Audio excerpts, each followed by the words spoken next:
saludo a todos, sean bienvenidos a este su programa Café y Biblia sin filtro, ¿no? El día de hoy vamos a estar estudiando un tema sumamente interesante. Recuerden que este espacio buscamos explorar la Biblia a través de un pensamiento crítico, hacer análisis incluso de nuestras propias ideas, acompañados de un buen café, y una amena charla y una gran compañía. Conmigo tenemos una vez más, es un gusto presentar a Marcelo Pazmiño para tratar un tema relevante en la Torá y yo creo que relevante para el tema actual. Vamos a hablar de las formas de gobierno y cuál es la forma de gobierno establecida en la Torá y cuál es el contraste con las formas de gobiernos de las naciones actualmente. Bienvenido, Marcelo. Un saludo para todos en cualquier región del mundo que se encuentren. Bueno, interesante siempre los temas de Manuel, son muy interesantes realmente. Eh, Manuel, pues, realmente está muy preocupado de hacer este tipo de análisis que nos lleve, pues, a un mejor entendimiento real de las cosas, ¿no? Ver la historia de un punto de vista pues, objetivo, real, porque la historia a la final no la construimos nosotros, ¿cierto? Nosotros la analizamos, la revisamos. Eh, ¿Para qué? Para poder difundirla de forma veraz. Ese es el objetivo, esa es la realidad, eso es lo que queremos. Eh, y ya que Manuel pues propone un tema de esta naturaleza, quiere decir que me quiere llevar a la política. Exactamente. Eh, y le cuento que es, o te cuento, Manuel, y a los demás, a los televidentes, A la audiencia, a la digamos. audiencia, que es esto realmente política, ¿sí? Y la gente la puede definir como política y religión, ¿no?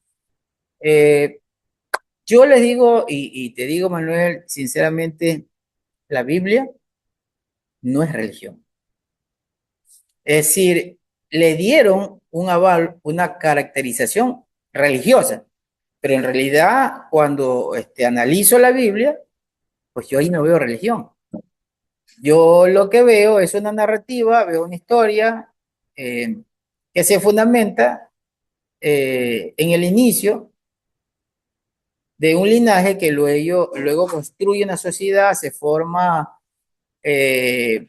bueno, una familia, una sociedad, luego se forma un pueblo, una nación. Y esa nación recibe normas jurídicas para el desarrollo de dicha nación. En ese sentido, cuando hay normas jurídicas significa que es una constitución. Si es una constitución para una nación, entonces estamos hablando de política de gobierno, ¿no es cierto?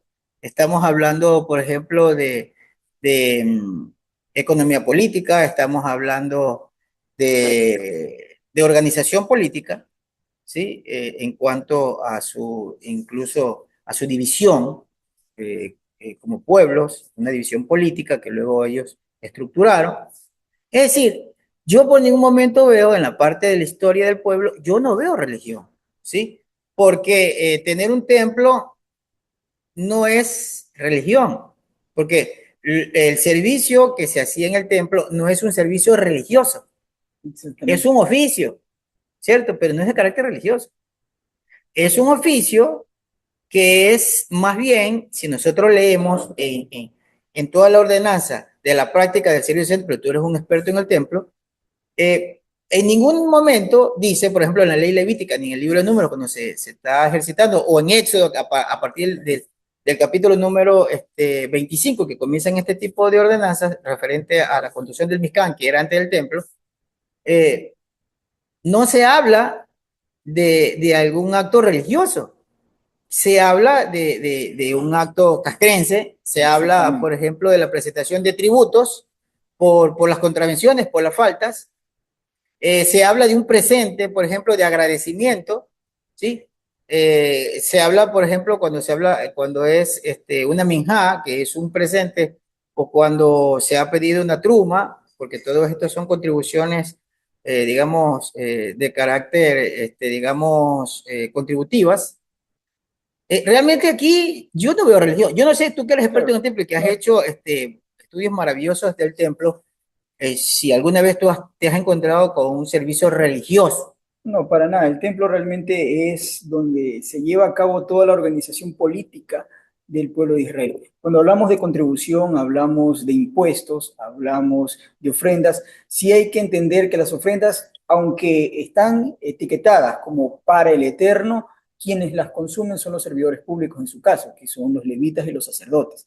Esa es la gran diferencia. El problema con política y religión tal vez puede ser de conceptos, ¿no? Porque esa famosa frase que se escucha y se repite en diferentes lugares de trabajo, lugares sociales, donde dicen no mezcles la política y la religión, no puedes mezclar.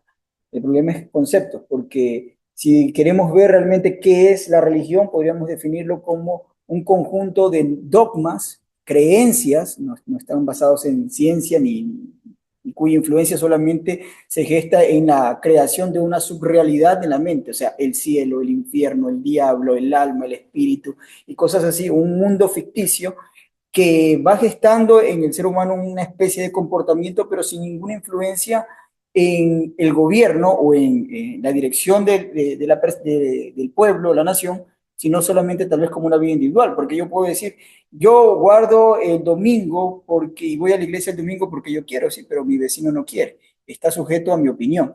Pero cuando hablamos de política y en la Torá vemos que es una cuestión de obligación de ordenanza, como usted bien lo dijo, leyes jurídicas, una constitución que aplica a la nación, no está sujeto a si tú quieres o no.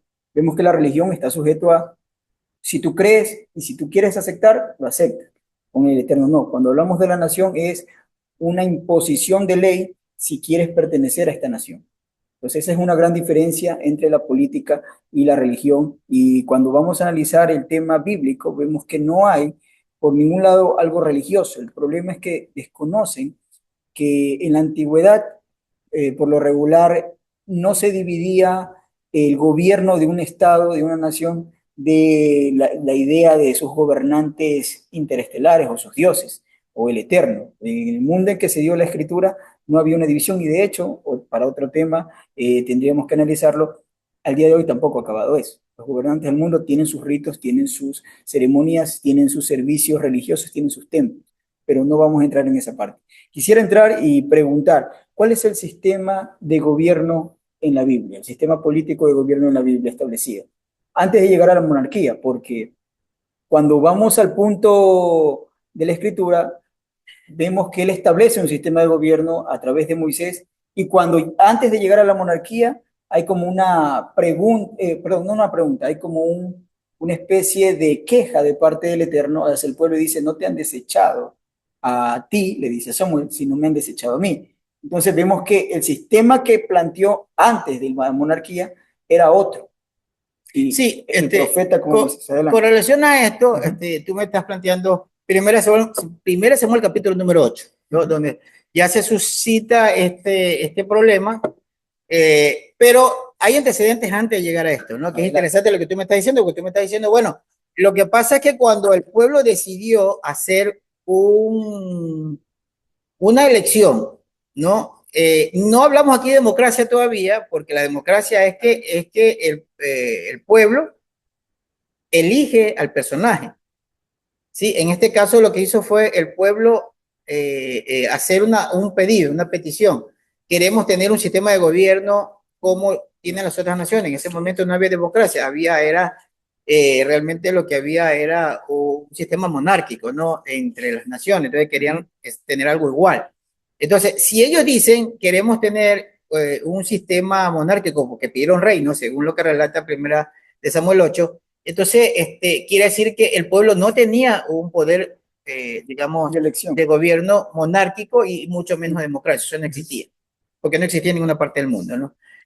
Antes se imponían los gobiernos por la Claro, fuerza. eso de democracia se derivó después y vemos que en Magna Grecia, pero se deriva ya como una corrupción de lo que Aristóteles le llama la politeia, que ya en algún momento lo explicaré en Sí, alguna correcto, parte. y luego lo adoptó Roma. Exactamente. Roma, pues aparentemente era democrática porque ellos elegían los ediles, ¿no? Pero los ediles luego eran los que imponían ciertas normas hasta hasta elegir quién va a ser el emperador, o el César o el Augusto. Claro. Bueno, ya eso es otro tema. Estamos hablando del pueblo de Israel, ¿no? Porque creo que ese es el tema, ¿no? Eh, Nosotros tenemos que comprender primero el tipo de gobierno que establece el Eterno. ¿Dónde establece por primera vez un sistema de gobierno? En el libro de Génesis, capítulo número 1, versículo número 26, si mal no recuerdo la cita. Cuando le está diciendo a Adán, ¿cierto? Eh, que tiene que tomar control, que tiene que supervisar, ¿sí? Tomar control, supervisar y ordenar todo lo que está creado. De hecho, se le manda a que le ponga nombre a todo lo que está creado. O sea, le da un poder absoluto sobre toda la creación, ¿sí? Y eso lo definimos como Eso lo definimos rey. como, no hay un gobierno en ese momento imperialista, ni hay, porque el imperialismo lo crea Nimrod, luego, más adelante, después del diluvio. Ahí nosotros estamos estableciendo un gobierno de lo que solo el pueblo de Israel lo establece, que es un gobierno de jueces. En este caso, Adán se convierte en un juez, Pues, ¿sí? Y esto es importante lo que te voy a decir. Él se convierte en un juez porque por encima de él existe un monarca, ¿sí? El monarca es el que hizo la creación. El monarca es el que lo formó Adán, ¿sí? Que no es que lo cogió del lodo, él hizo lodo, eso es una narrativa falsa. Eso no, nunca existió. De hecho, eso ni siquiera es lo que contempla el texto hebreo, lo malinterpretaron, está malinterpretado ese tema. Bueno, por eso es otro, puedes hacer otro programa sobre eso. Pero fíjate tú ese sí es que muy polémico ese tema. sí, pero bueno, algún día habría que decir lo que realmente es. Y, y cuando se lo establece, para que él tome control, incluso le ponga nombre a todo lo que se creó, porque le puso nombre hasta a los animales, ¿no? Él le puso hasta nombre a la mujer que le clonaron de su mismo linaje, que eso lo hemos hablado. Eso de poner nombre es una actividad que puede parecer muy común, como voy a nombrarlos, pero es Es correspondiente a un empoderamiento, es empoderamiento, exactamente. empoderamiento, Alguien que es tiene autoridad y gobierno. autoridad, juicio. Así es. Entonces, es un sistema de gobierno que se establece como jueces, ¿no? O sea, realmente él lo que hace es establecer normas y juzgar los actos, pero quien dicta las leyes y quien dicta los veredictos de todos los actos es el que está por encima del juez, ¿ya? Por eso es que el mejor sistema realmente es el sistema de jueces, ¿sí? El sistema de jueces es el mejor sistema. Están Fíjate sometidos a tú, un rey. exacto, están sometidos a una autoridad superior, juez, ¿sí? No tienen gobierno Perfecto. absoluto. Y eso es el fracaso de los reyes de Israel, porque se convirtieron en reyes y no en jueces, ¿ya? Porque los sacerdotes eran los jueces. Entonces, ¿qué ocurre aquí? Que cuando el pueblo de Israel, cuando Adán fracasa por primera vez, él mismo es sometido a juicio. Ya no tiene calidad moral para juzgar, ¿sí?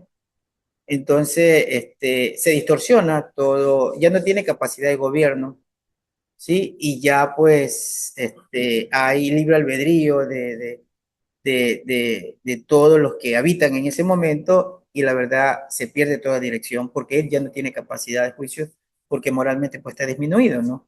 Un juez que no tiene capacidad moral para juzgar, pues ya no tiene juicio y nadie pues obedece a su juicio. Me agrada lo que dice de este planteamiento del sistema de gobierno establecido por el Eterno desde el principio, y vamos hasta Génesis, mucho más allá de donde yo lo visualizaba, porque tiene toda concordancia.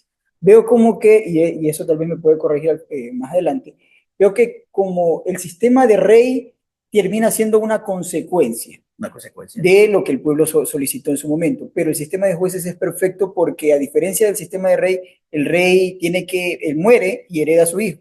Su hijo puede ser un corrupto y pues va a dañar lo que ya está establecido, pero los jueces se supone que están allí por mérito de justicia. Y si sus hijos son corruptos, pues no tienen el derecho a ser jueces a menos que hayan calificado para llegar a eso. Correcto. O sea, esa es la diferencia, y sí la vamos a nombrar, esta diferencia entre tener un sistema, digamos, monárquico, que es de herencia, Ujú. ¿sí? De herencia cronológica por aparecimiento, porque primero es el primogénito que tiene el derecho al trono, Claro, en los reyes, aunque correcto. puede suceder algún accidente que no permita que sea el primogénito, pero en los jueces es por meritocracia. Los jueces son por meritocracia, mientras que el rey es por herencia, ¿sí? Por secuencia de linaje. Entonces, aquí hay una diferencia y que ya la vamos a notar en un libro espectacular que de pronto tal vez a los estudiosos, digamos, no quiero decirles religiosos, a los estudiosos de la Biblia, a los investigadores, Pero ya les digo, dice. no le han puesto digamos, el análisis necesario para entender de qué se trata. Pero ahora de pronto lo vamos a incentivar, verás. El libro de los jueces, me voy a adelantar un poquito, que luego tengo que retroceder. El libro de los jueces nos habla de que hubieron 12 jueces, ¿no? Desde Otoliel, que es el sobrino de Caleb, ¿no es cierto? Que Ujú, era un madianita. Él fue el primer juez. Hizo méritos de justicia para llegar a ser juez. Ok. Pero bueno, estábamos en el tema de Adán. Adán pues se degrada como juez y ahí hay un momento en el que prácticamente no hay control de nada. Se pierde toda justicia. ujú, Hasta que nace Set. Set comienza a establecer justicia, pero en su hijo, entre Abel, en la muerte de Abel, y el nacimiento de Set, y mientras Set organiza, hay un periodo de barbarie. Hay un periodo de lo que hoy podríamos llamar el fascismo, lo que hoy se conoce como un fascismo. Y entonces aparece el hijo de Set, Enosh, que es realmente el que impone justicia, empieza a imponer justicia. Y ahí el mundo de ese momento empieza a conocer el nombre del Eterno. ¿Sí? Él comienza a difundir y a establecer normas y reglas, pero basados en la ordenanza del Eterno, ¿no? Y trata de ordenar al mundo en ese momento, o sea, a lo que hay en ese momento. Eh, Luego de ese linaje, vemos que aparece Enoch, ¿no es cierto? Y correcto. Enoch, tú sabes que Claro. está narrado, no se narra mucho en la Biblia, pero sí hay un libro, yo no hablo del libro de Enoch porque pues, no lo voy a tomar en cuenta en esto, pero sí el libro de Hazer, ¿no es cierto? El que la Reina Valera nombra como el libro de Hazer, que ahí están los hechos históricos, ¿no? Que nos narra precisamente en segunda de Samuel, en capítulo 1, verso 18, y en el libro de Josué, capítulo número 10, versículo número 13, que dice que hay narrativa de los hechos históricos. Ahí nos habla de Enoch, y qué interesante, es muy interesante lo que se habla de Enoch como juez, porque él dice que hace juicio, incluso él llega a juzgar a reyes de la tierra. ¿Sí? O sea, un juez es superior a un rey en cuanto digamos, a la autoridad que le da el Eterno. Y te voy a decir por qué. Porque resulta que puede haber un rey establecido, en el pueblo de Israel hubieron reyes, ¿no es cierto? Pero el Eterno le mandaba jueces al rey. Cuando el Eterno le mandaba un Son perfectos. profeta, el profeta era un juez, Correcto. directo del Eterno. Y tenía, digamos que en cuanto esto se dice jurisdicción, en cuanto a su jurisdicción, es de mayor categoría que el mismo rey. ¿Por qué? Sí, Porque es la claro. única autoridad que trae juicio por el rey. Y te digo, y esto es comprobado a través de los profetas, que cuántos profetas sentenciaron al rey y el rey murió, Es que como el sí, caso del rey Acab. hay que entenderlo de esa manera, aunque puede parecer para alguien, pero ¿cómo es que el juez va a ser mayor? Sí, porque el juez viene siendo un representante del Eterno. Y en el pensamiento hebreo, pues en la cultura hebrea, cuando hablamos de un heraldo o hablamos de lo que es el que viene en nombre de un representante, debe ser tratado de la misma manera como el que viene representando. O sea, esa persona, si usted viene de parte de alguien, la otra persona puede estar muy lejos, pero usted viene como de parte de esa persona, yo tengo que tratarlo a usted como que fuera él. Así era en el pensamiento. Entonces, ciertamente el rey tenía poder sobre las tropas, tenía poder sobre el gobierno, podía decirle a un oficial y degóyalo, como pasó también el Pero no caso. se atrevía. Y claro, pero vamos al punto de que aunque podían hacerlo y tenían esa autoridad, esa Le pena tenían temor. hubiera sido pena de muerte para él porque estaba sobre un representante que era mucho mayor que él. Le tenían temor. ¿Y cómo le decían a un profeta? Le decían varón de Dios, ¿cierto? Ujú. Ish, no, en este caso no. Pues sí, sí se puede usar la palabra Ish.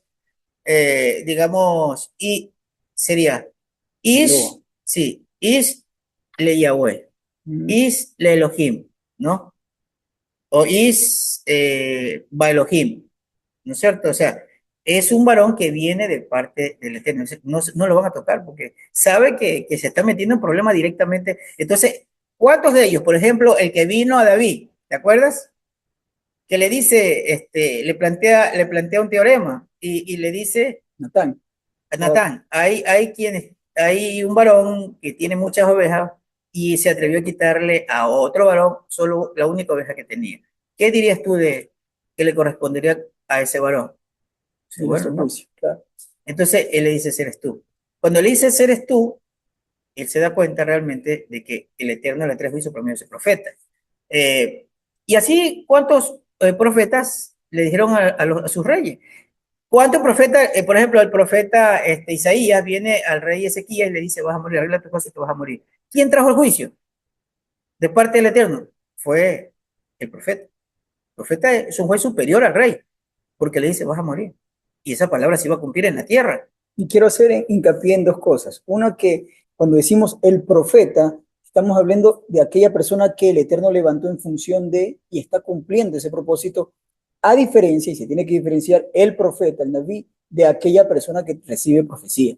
No, Porque claro. muchos en el pueblo pueden recibir No, no, sí, profecía, sí, pero claro. eso no los lleva en función de profeta, que es un heraldo del Eterno, entendido en la Torah, comprende realmente el lenguaje del Eterno, interpreta incluso las palabras no solo que ha recibido, sino de otros profetas, conoce la Torah y puede hacer un diálogo como lo hicimos, como hemos visto en el estudio Claro, sobre tú quieres Isaías. diferenciar lo que dice Pablo en 1 Corintios número 14, ¿cierto? Capítulo 14, donde se habla del don de la profecía, ¿no? Pues es una Exactamente. persona que puede recibir un mensaje y tiene que comunicar el mensaje. Y otra Y cosa los que demás son juzguen, neví, dice. ¿no es cierto? Un Exactamente, neví, exactamente. correcto, porque un neví realmente no solamente es que es una persona que recibe un mensaje del Eterno, sino que es una persona que tiene capacidad de juicio y otra cosa, una Exactamente. persona que tiene autoridad en la tierra de hacer milagros, ¿cierto? Una autoridad absoluta en la tierra, ok.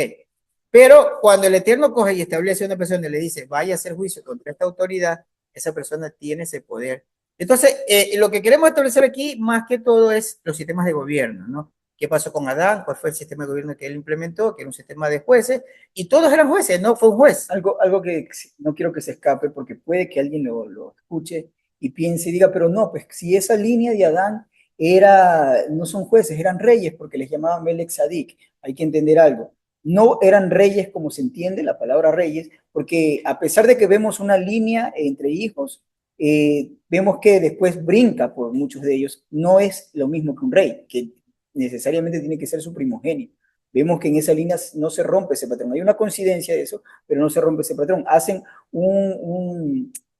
digamos, ocupan un lugar en este puesto de Melech Sadik por justicia, por eso se llama el rey de justicia, O más sea, no por son jueces herencia. de justicia. Son jueces O de sea, justicia. Esa es realmente la los esencia del Melech rey. Sadik, Eso. que está explicado en Isaías capítulo número 9, en Isaías capítulo número 9 se explica lo que es un Melech Sadik, ¿por qué? Porque está hablando de Yeshua. ¿Qué es Yeshua?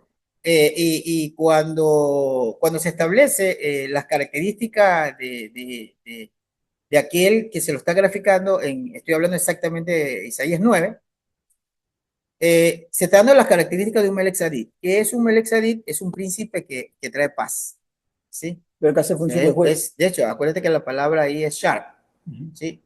O sea, es un juez, porque todos los jueces son sharim. Porque me imagino y le pregunto, ¿usted considera a Moisés como Melech Sadik? Porque si es ¿Quién? a Moisés, Moisés es un Melech ya, Tzaddik. entonces ahí tenemos el ejemplo muy claro que Moisés no era el rey de Israel, pero No, era el gobernante, él en era un este caso era el gobernante, era Melech un Sadik, juez, era el era un juez. juez. No es lo mismo el rey que Claro, Melech Sadik. acuérdate que el Eterno le dice, tú vas a ser poderoso, dice, tú vas a ser Elohim, porque Elohim no significa Dios, Elohim significa poderoso. Entonces tú vas a ser poderoso y Aarón va a ser tu Nevín. Ok, pero Exactamente. tú vas a ser un juez, que tú vas a ser un juez porque un Nevín un Elohim es eso, es un juez, a los jueces se le llamaba Elohim, y eso es algo que Yeshua lo dijo, lo enseñó a los fariseos. Entonces el Eterno lo que establece es un reino. ¿Qué es lo que dice? Yo los escogí para que ustedes sean jueces, Exactamente. ¿cierto? Pedro lo repite, él nos escogió para que seamos jueces, ¿sí? Yeshua le dice, ustedes van a estar en 12 tronos juzgando a la casa de Israel, jueces, no reyes, no pueden haber 12 reyes, sino jueces, ¿ok? Eso es lo que el Eterno quiere, que seamos jueces, o sea, que tengamos la capacidad de juzgar, no de gobernar, sino de juzgar, ¿ok? Esto se lo dice a Ezequiel y ya lo había dicho, ¿no? Nosotros lo vemos en el libro de Levítico, justo lo estaba Cuando este usted día. dice, disculpe que le interrumpa, cuando usted dice no de gobernar, sino de juzgar, hagamos una diferencia, por ejemplo, entre lo que era Samuel y luego su David, ungido Shaul, en este Saúl, ya caso, que fue el primer rey. porque ciertamente tal vez gobernar no sería gobernar como tal, sino como dirigir, aconsejar. ¿Cuál es la diferencia Yo entre sé esas a dos dónde cosas? tú quieres llegar y es impresionante lo que tú me acabas de preguntar, sino que me estoy yendo de punto a punto, pero vamos a ver luego si después lo enlazamos. Verás, ¿qué es la diferencia entre gobernar como rey y juzgar? Ok, ¿cuál es la diferencia? Es que el rey determina y acomete. El rey determina y acomete, o sea, él lo piensa y lo hace, el juez no, el juez lo consulta, el rey no consulta, el rey lo hace sin consultar, ¿sí? Esa es la gran diferencia. Y ahí veo que el rey tiene, por su misma naturaleza de ser rey, autoridad Autoridad absoluta. Sin absoluta, embargo, el juez, el Eterno respalda con señales y prodigios, respaldando, dando autoridad ante los ojos del pueblo. ¿por qué? Porque el juez consulta el juicio y el Eterno estableció un mecanismo para que ellos consulten, Urín y Tumín, por medio del profeta, por medio ¿cómo es? De cuando se presentaban a, en el arca del pacto, ¿sí? E invocando el nombre de él, pero en cambio al rey no. El rey simplemente actúa, ¿sí? Cuando el rey actúa por su propia decisión, es el problema, porque es la decisión de los hombres y los hombres son inclinados a pensamientos malos. No hubo uno que haga las cosas íntegras y correctas. No hubo uno. Porque si nos ponemos a analizar todos los reyes que ya las hermanas aquí de esta escuela de Torah hicieron ya, y lo analizamos rey por Muy rey, bien, claro. nos dimos cuenta que no hubo ni siquiera David, fue un rey perfecto, que Así cometió es. error, ¿cierto? Ninguno, o sea, no existe un rey perfecto. ¿Por qué? Porque las decisiones son humanas.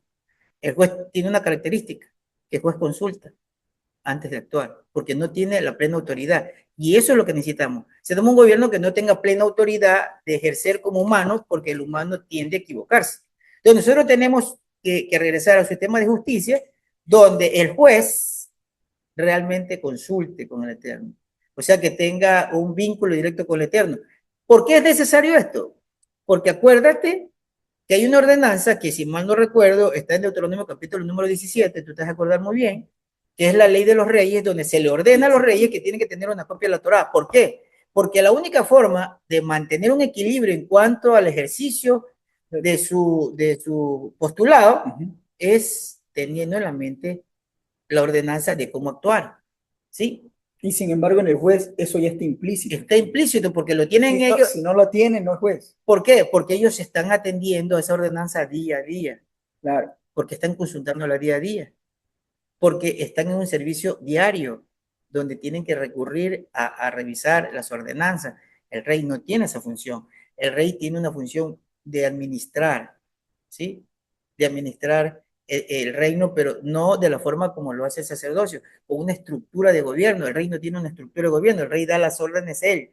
El sacerdocio tiene toda una estructura que se dedicaba, acuérdate, antes del rey, se dedicaba a hacer la labor social, donde tenía un departamento para la labor social, donde tenía un departamento para la ordenanza, por ejemplo, de salud, ¿sí?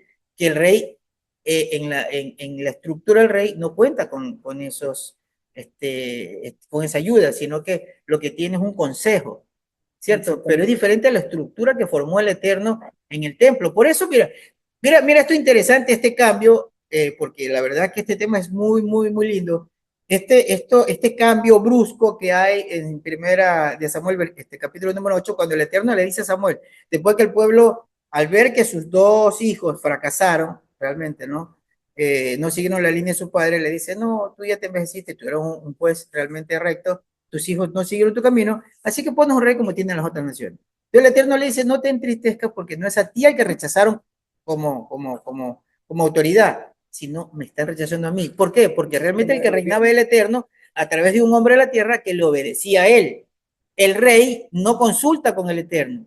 El rey Claro, toma sus propias actúa. decisiones. El juez O consulta por con el último, el Eterno. rey tiene sus consejeros y ellos pueden hacer, Atiende a los consejeros y no al Eterno. si es que quiere, también atiende a los Uh-huh. consejeros, pero ahí vemos que el otro está supeditado solo a la orden del Eterno, no actúa de otra manera. Exacto. Entonces, ¿pero qué le dice el Eterno? Esto es interesante lo que te voy a decir. ¿Qué le dice el Eterno? Después que en el Sinaí le dio las ordenanzas de Deuteronomio 17, de cuáles son, digamos, el alcance entre la obligación y los derechos de un rey y hasta dónde se tiene que someter. Uh-huh. Cuando el pueblo le pide por primera vez un rey, el Eterno le dice, mira el error que están cometiendo, porque quieren que un hombre los gobierne. Pero ese hombre va a hacer esto y lo comienza a dictar, ¿no? Todo lo que van a hacer que es contrario a lo que él dice que no se debe hacer. O sea, él dice, ellos no me van a obedecer. El rey no me va a obedecer. El rey va a hacer todo lo contrario a lo que no se le debe hacer a un pueblo, que es lo que hacen todos los gobernantes hoy día del mundo. Se enriquecen del poder. Eso fue lo que le dijo. O sea, un gobernante, un varón, no importa, digamos, eh, la ideología de gobierno, dictatorial, democrático, aristócrata, oligarca. cualquier tipo de pensamiento, ideología, digamos, porque dentro de la democracia, que es para mí, yo hoy justo opiné en un foro, eh, el segundo peor engaño que se le ha dado a la humanidad es la democracia, porque es una falsedad, eso no existe. Por supuesto. Entonces, pero el Eterno le dice a él, le dice, no importa, ¿sí? Deja que tengan un rey. ¿Sabes por qué? Te digo una cosa, algo que yo siempre digo. Por ejemplo, yo lo veo por ahí un personaje político, no voy a decir el nombre porque yo no sigo a hombres, que insiste y ahora escuché que dijo, bueno, que sea solo, yo seguiré luchando por el Ecuador. Bueno, yo, si él me escuchara, le diría, cálmate, descansa, deja que el pueblo se destruya, porque cada pueblo tiene lo que se merece. Que es exactamente lo que el Eterno le dijo a Samuel. Cálmate, Samuel. No te sientas triste. Déjalos, ya sabes lo que les va a pasar, porque ellos van a tener lo que se merecen. Quieren un gobierno, quieren un hombre que no piense en mí, un hombre que no me consulte, un hombre que haga a su manera, se va a equivocar y los va a arrastrar. Déjalos, déjalos porque es su momento. O sea, déjalos que sufran Claro. su desvarío, su error. Yo también digo, bueno, el pueblo se equivocó, pero ahora que sufran las consecuencias, que sufra su desvarío, ¿no es cierto? Y es interesante que a Samuel también le advierte de el problema económico que iba a tener la nación, porque un juez no pedía tierras para él, como le dice el rey, va a tomar tus tierras y se las va a apoderar, va a tomar a tus mujeres, bueno, a tus hijas, y las va a llevar como sus doncellas, va a tomar a tu ejército y va a ponerlos en su guardia, va a cobrarte tributos, te va a aumentar para pagar a sus siervos, algo que un juez no hace. No. El juez está llevado por el Eterno y él es el que le paga. Exacto. Pero el rey tiene que, para organizar su estructura, tiene que tomar del pueblo. Y ahí vemos que también llega la parte que usted mencionó. Un hombre, si no está preparado, o yo tendría que decir tal vez, si no tiene un cuerpo como el de Yeshua renovado en la posición de rey, es muy susceptible a la corrupción. ¿No? ¿Y qué va a fracasar? Claro, va a fracasar, ¿por qué? Porque vemos la historia. O sea, eso es lo que vemos. Entonces, la monarquía, que nosotros proclamamos un reino, hablamos de un rey, una monarquía davídica, hablando de la descendencia de él, es lo que proclamamos, pero a veces no entendemos que esa no era la primera opción del Eterno, eso es una consecuencia de lo que pidió el pueblo. A ver, yo te digo qué es lo que está pasando. A ver, ¿qué es lo que va a pasar? Y yo te digo dónde está narrado. Capítulo número 37 del libro de Ezequiel. Si traemos la memoria, hacemos una retrospección de todo lo que hemos estudiado ahí, ¿qué nos dice?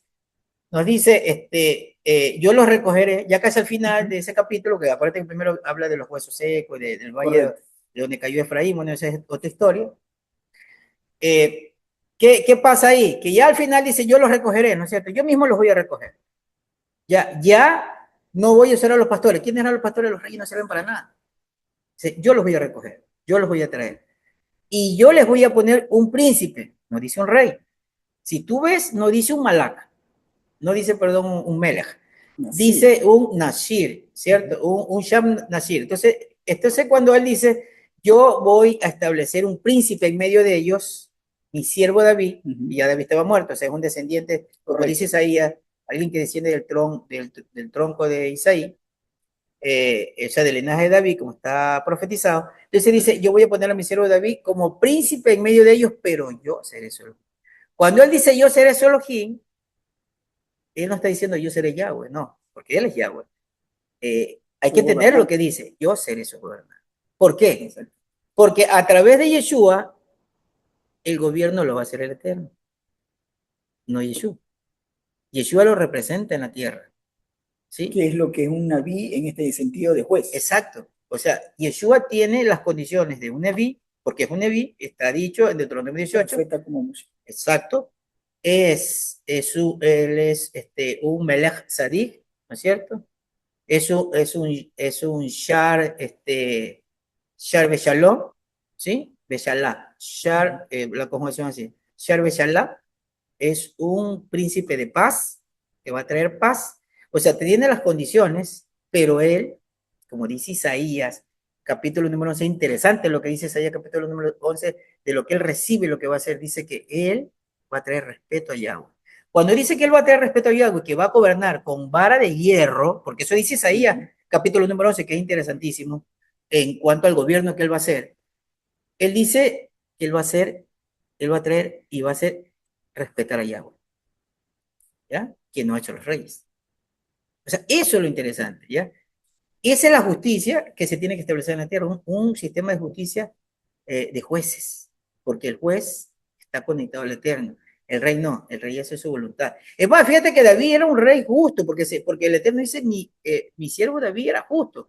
Pero sin embargo, ¿qué hizo David? Lo mismo que dice Deuteronomio capítulo número 17, y lo que el Eterno le dijo a Samuel, que los reyes iban a hacer, van a tomar a tu mujer. Le tomó la mujer. O sea, realmente David también lo hizo. También erró, también se equivocó en ese sentido, ¿no es cierto? A pesar de que entre los reyes creo que fue el más justo. Claro, es renombrado como El más un justo. ícono de justicia. De Siempre justicia. dice, no siguieron el camino de David, Correcto. pero él falló. O sea, Pero no es completo. claro. ¿Por qué? Porque ese sistema monárquico que el Eterno lo tenía establecido porque conoce pues, al ser humano. Esto es sencillo.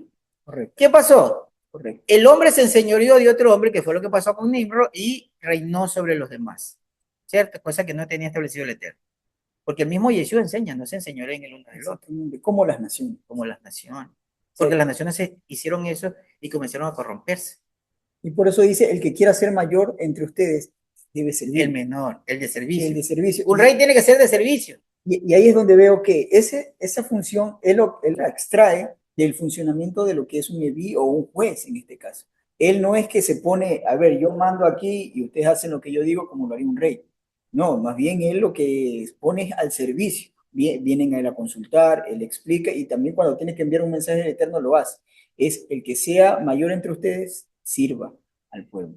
Mira, si lo hubiera querido gobernar solo lo hace, porque tiene todo el poder. Pero ¿qué dijo? Ustedes van a ser 12 jueces que van a gobernar, estableciendo lo que es de justicia, ¿cierto? Él no quiere el poder para él, no. Él quiere establecer un reino como el Eterno aceptó que lo lleve O sea, es como que Moshe. fusiona lo de los jueces con la monarquía, porque ciertamente él va a ser el rey de Israel y luego el gobernante del mundo, pero vemos también en Apocalipsis que dice, y se pusieron tronos y se sentaron en él los que recibieron facultad de juzgar, que es, volvemos al mismo punto, la meritocracia, que adquirieron y merecieron ese puesto para juzgar, que es la función de un neví o un juez en este caso, ¿no? Es muy, muy interesante esta parte y me agrada mucho porque hemos llegado al punto que yo considero sumamente importante para despejar la idea o el pensamiento que puede haber confuso. Ciertamente el Eterno habla en Deuteronomio 17 del rey, pero les dice, cuando ustedes pongan rey como las otras naciones, porque está anunciando algo que iban a hacer, que inevitablemente el pueblo en un punto de la historia lo iba a hacer, pero no es que el Eterno lo promocionó y dijo, pondrán porque yo quiero. No, más bien el sistema que él estableció es un sistema de gobierno de jueces de justicia, un sistema de justicia, y volvemos a recalcar para que no haya una confusión, es el Neví en sí, es un heraldo del Eterno, un gobernante del Eterno, más allá y se le tiene que diferenciar de aquel que recibe profecía. Son dos cosas muy distintas, Sí, diferentes, ¿no? Me parece correcto e interesante esta parte, porque quiero dejar claro que ese es el sistema de gobierno perfecto porque las naciones se equivocan mucho. Y al día de hoy la gente toma la democracia, y tenemos que aclarar, o sea, somos antidemócratas en ese sentido, porque la gente toma la democracia como que fuera la única opción un legítima. panacea. Sí, exactamente, la panacea, la solución para todo, lo cual está mal. Vemos que cuando analizamos a aquellos que hablaron el gobierno, por ejemplo, Aristóteles, cuando hablaba en la República, o Platón, cuando hablaba de la política, vemos que ellos decían, el rey es un sistema de gobierno, la corrupción del rey es la tiranía.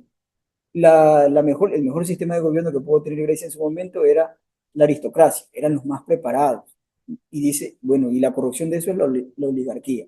Luego dice, la politeia es el sistema de gobierno donde todo el pueblo participa, pero era un pueblo educado. No era el que no conoce nada de política, ni de gobierno, ni de sistema.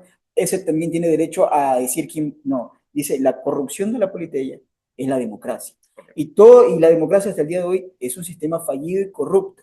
Alguien dice, bueno, no, es que Churchill decía que la democracia es el peor sistema, pero es el mejor que tenemos, lo cual es una absurdez en la hora de pensar.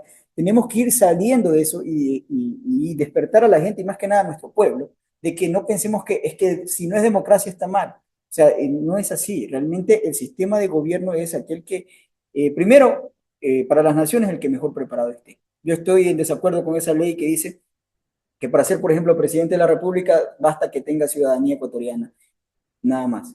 Y no le interesa qué tan preparado esté para el puesto. Yo estoy en desacuerdo con eso. Porque si yo quiero que usted, por ejemplo, si usted necesita hacerse una cirugía cerebral o del corazón, va a buscar a un especialista, no a Correcto. cualquiera que sepa hacer. Entonces, si queremos alguien que gobierne, tiene que ser alguien preparado, y deberían participar solamente aquellos que estén preparados. Ese es un punto. Segundo punto, para nuestro pueblo, el sistema de gobierno en nuestro pueblo tiene que ser alguien que conozca la Torah. Por eso es que al rey que es heredado, él nace y ya el niño ya está predestinado a ser rey, se les obliga que tienen que leer la Torah todos los días, de hacerse una copia de la Torah y tenerla cerca todos los días. Pero sin embargo el juez no se le da ese ordenamiento porque para ser juez tienes que llegar a Tiene hacer que eso. ir. Y todos los días con la Correcto. Torah. Esa es la diferencia. Claro, es la gran diferencia. Es la diferencia que el juez es un expedito en la ordenanza, Y es correcto. ¿sí? No lo tiene el rey. No, para nada. Porque nosotros, por ejemplo, vemos al rey Josías, un rey justo, que cuando el escriba saca la Torá, la ley, el rollo, dice, claro, el rollo levítico, ¿no? Y comienza a leer Levítico 23, y comienza a leer que en ese tiempo había que celebrar las fiestas. Y se pone a llorar el rey. O sea, ¿qué hemos hecho durante todo este tiempo? No hemos celebrado. O sea, el rey no sabía que había que celebrar en ese tiempo. ¿Qué quiere decir? Que él estaba gobernando sin orden, estaba gobernando sin Elohim, estaba gobernando sin nada. Esa es la diferencia de un juez. De hecho, vemos que cuando regresan del exilio babilónico, Esdras hace una función como de un juez y hay una restauración del pueblo. De hecho, Esdras es juez, Claro. porque es sacerdote. Ujú.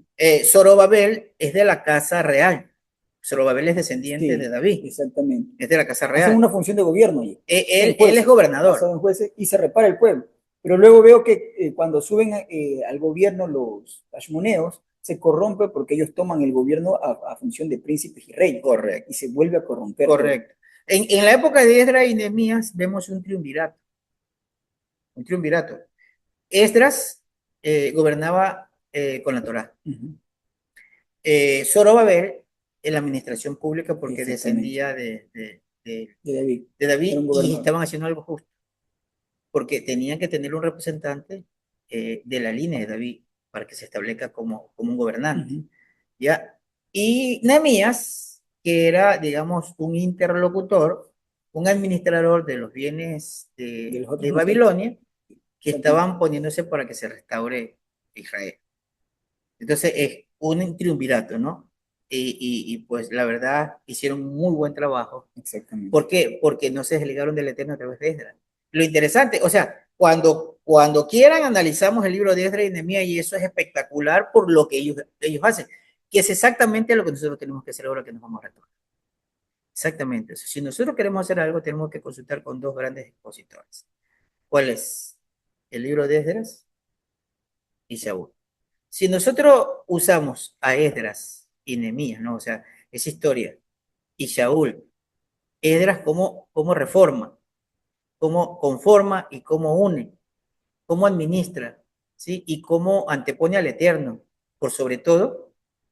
Y luego vemos a Pablo, que conoce a Yeshua, o sea, lo conoce, digamos, en cuanto a la instrucción que Yeshua le da a través del Ruach. Y Pablo, Saúl, comienza a ordenar a las asambleas fuera de Israel. Nos damos cuenta de algo importantísimo, ¿no? Que hacen en estos dos periodos, eh, que, que ellos restauran, porque Pablo está restaurando lo que le dice a los efesios, por ejemplo, ustedes antes no tenían ciudadanía, andaban por el mundo sin Elohim, sin normas, ¿sí? Ahora tienen ciudadanía, ahora tienen normas, y ahora lo tienen Elohim, ¿sí? Porque esa es la restauración. Entonces no puede haber restauración si tú te alejas del Eterno. No, no vamos a celebrar fiesta. Te estás alejando del Eterno. No vamos a cumplir lo que dice la Torah porque te estás alejando del Eterno. No puede ser. O sea, vemos, por ejemplo, a Esdras, Nehemías y Zorobabel, ese grupo, que hacen una restauración dentro de Israel, perfecto y muy bien, certerísima, ¿no? Porque incluso en el día de Shabbat cerraron las puertas para que, para que no haya comercio y la gente se dedique, ¿no es cierto? Desde el viernes en la noche cerraron las puertas hasta el siguiente día y ahí estaban las caravanas esperando hasta que los puedan atender. De hecho, ¿Sí? de Esdras se dice, el famoso verso, que él dedicó su corazón a inquirir y aprender la ley de Yahweh para enseñarla y para ponerla por obra. Correcto. Entonces, eso es maravilloso, que nosotros tenemos que aprenderlo porque eso es lo que tenemos que hacer ahora, lo que nos toca como dirigente de esta agrupación que el Eterno nos permitió. Y consultar con Pablo, como Pablo hizo con, con los grupos que el Eterno le encomendó fuera de Israel. Porque ¿qué viene siendo Pablo? Pablo venía siendo un embajador Un ministro de Relaciones Exteriores, en este caso, en la diáspora. en la diáspora. Y eso es lo ¿Sí? importante, porque Entonces, la ¿qué venimos pericia siendo que nosotros? tiene es lo mismo, Venimos básicamente lo siendo mismo. embajadores Israel de Israel en en el el exilio. exilio. Eso venimos siendo. Antes de cerrar, quisiera que comente algo que va relacionado al tema, porque ya se estableció que realmente el sistema de gobierno es de jueces, de Neví, Melech Sadik, y bueno, cómo inició y todo, y cuál es el sistema perfecto, y me parece muy bien porque se aclaró cuál es el sistema bíblico, ¿no?, de gobierno de una nación. Quiero leer unas palabras que estaba leyendo en un libro, y el libro se llama La Hermandad, y me gustó unas frases que yo veo que evidentemente la tomaron de la escritura, ¿no?, pero se las adjudican a Pitágoras.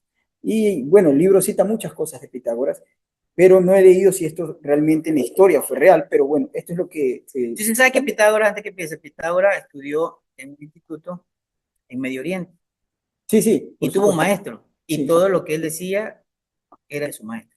exactamente. No, no era del todo original, más bien resalta por las leyes matemáticas que expresó. Esto es lo que quisiera leer. Uno de estos maestros le pregunta a Pitágoras cuál es su opinión sobre cómo mejorar la observancia de la ley, hablando del gobierno y de las naciones. Y él, bueno, lo que dice es, las leyes deben ser justas y su cumplimiento debe exigirse con firmeza. Y luego hace un hincapié en esta parte que es muy importante y aquí es donde digo que lleva él el punto muy relativo a la Torá, que solamente lo veo en la única constitución del mundo, es en la Torá, esto que se aplica. Dice, no debemos olvidar que la mejor ley es la que está escrita en el corazón de las personas. En ninguna otra se depositará tanta voluntad para su cumplimiento.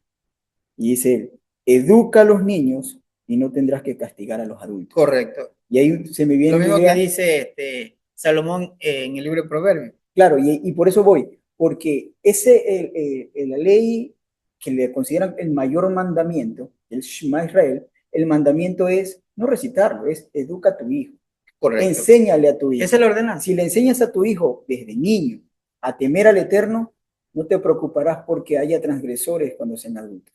Y vemos que de aquí la opinión a donde él va convergiendo es Dice, la ley que es más fácil de seguir es la que se inculca en el corazón de los hombres. ¿Cuándo podemos inculcar leyes en el corazón? Cuando son niños.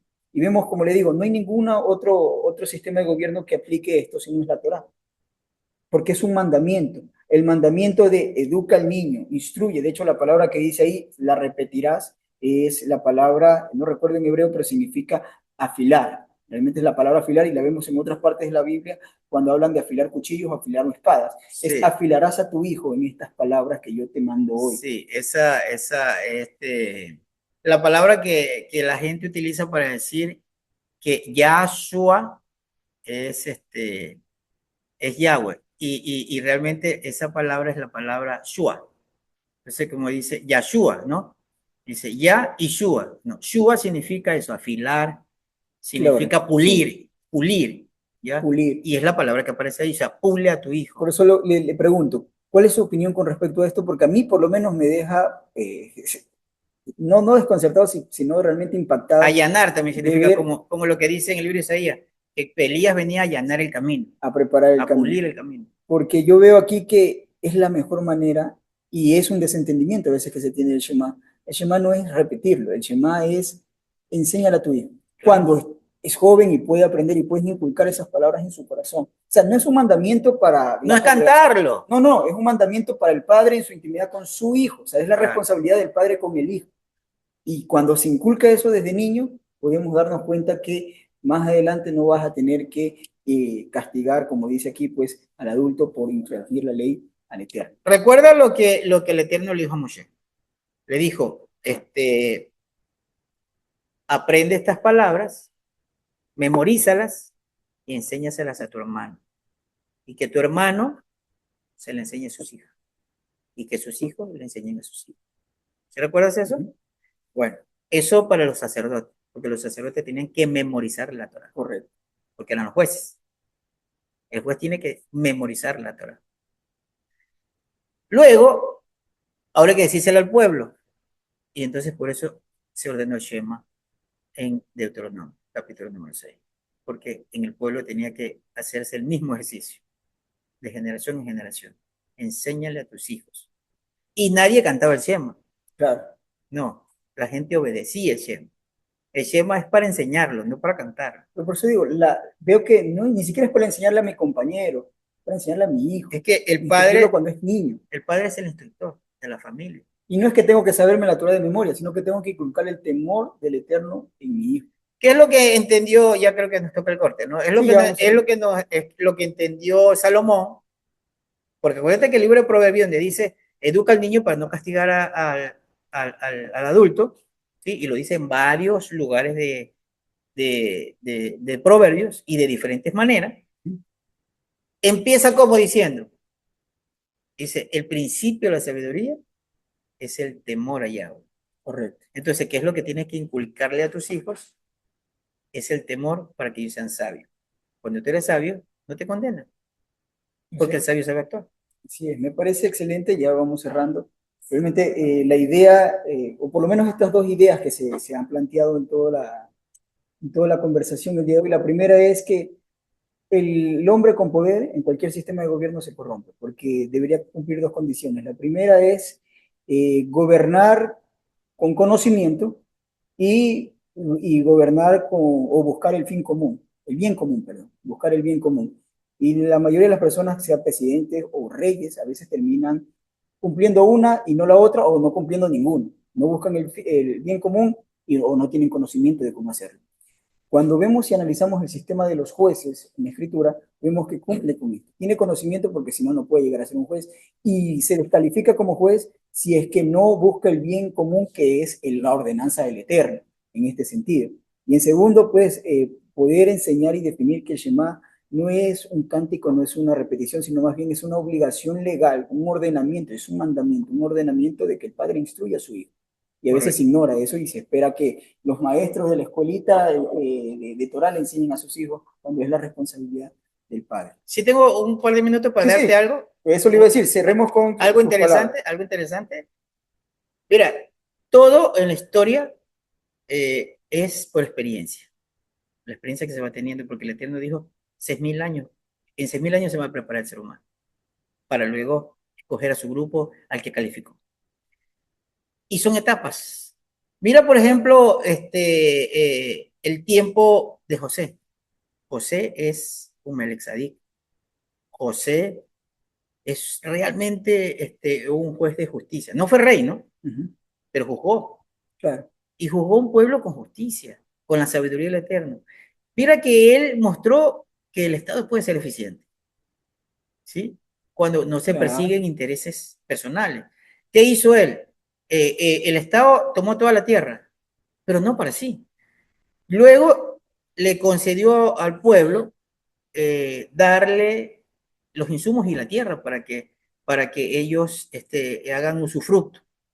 Cuando hicieron usufructo, ¿qué le puso? Le puso un tributo del 20% a la producción de la tierra, ¿sí? No se quedó con más, con el Era 20%. por el bien de ellos, de hecho. Y con el 20% administraba justicia, ¿sí? Cuando hubo escasez, ¿qué hizo él? Él se preparó, Y ahí sacó. ¿no es cierto? Y tuvo reservas para poder alimentar al pueblo. O sea, realmente Y a los que hizo todo extranjeros, lo correcto. Ayudó a los extranjeros, no solamente al pueblo, sino a todos. O sea, realmente eso es lo que debe hacer un gobernante, pues un gobernante, alguien que actúe con justicia. Entonces, cuando el Eterno ve ese ejercicio que sí se puede, ¿qué hace el Eterno? Establece un sacerdocio para que emule lo que hizo José. Correcto. ¿Qué hizo José? Reciba Exactamente. el tributo del pueblo, porque es lo mismo. La tierra no es de ustedes, yo le estoy dando todo. ¿Qué es lo que van a hacer ustedes? A la producción van a darle solo la décima parte. Y de esa décima parte, el cuerpo colegiado del sacerdocio, porque no era el sacerdote el administrador, el sumo sacerdote se encargaba de unas funciones mayores, pero la administración pública no estaba en su mano. La administración pública estaban en jerarquías inferiores que recibían y cada departamento hacía lo que tenía que hacer. Exacto. Entonces él ni siquiera tocaba. Él recibía lo que la administración le daba. ¿Sí? Entonces no se podía corromper. ¿Sí ves lo perfecto que hizo el Eterno? Así En es. cambio, la diferencia de una monarquía, porque el juez decide, El rey decide. perdón, el rey decide. Entonces, esa es la diferencia que hizo el Eterno. O sea, realmente no existe un mejor sistema de gobierno que el que dirige directamente el Eterno, ¿cierto? Así es. Muchísimas gracias, Marcelo, y nos despedimos.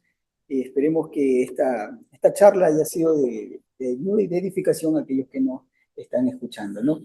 Nos despedimos. Bendiciones. Saludos.